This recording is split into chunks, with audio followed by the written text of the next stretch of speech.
Hi, I'm Max. I'm an IMPRS student here in Constance, and I'm working in a lab of Armin Baal in systems neuroscience.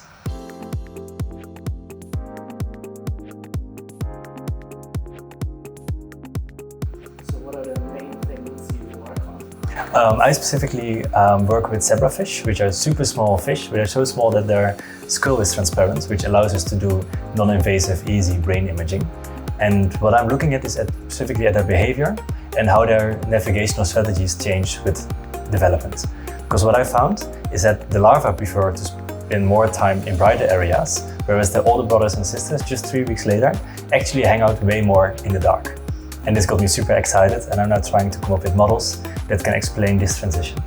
For me, the first part is understanding the behavior. So we have these fantastic behavior setups where we start with showing them specific stimuli that can help us to probe their responses. So for example, we can show them a stimulus that slowly increases and increases in brightness. And then I measure how these fish respond, if they start swimming faster or start swimming slower. And this is already very first big part to then infer a model. So to come up with a hypothesis of what might be going on in their brain. And then I show more stimuli to further test those effects. To really first get a thorough understanding of what might be happening in the brain and what might be the algorithms underlying their behavior, before we then move on to actually look and do brain imaging. So this is the core part where my whole PhD is centered around, which is our behavior setups. And here you have those dishes. I can also show you like this. They are more like watch glass shaped. And in those dishes we then put water, and then the key element are zebrafish.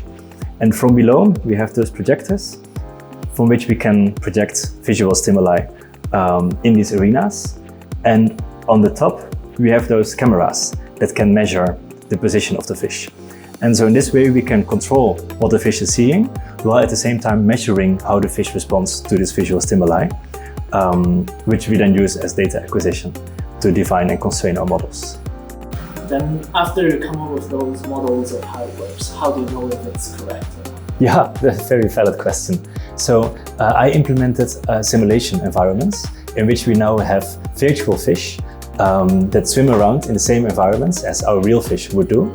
And those virtual fish then perceive the brightness cues over time. And I feed this into the models that I have developed to then see if these models are able to capture and predict similar behavior as that we see with real fish.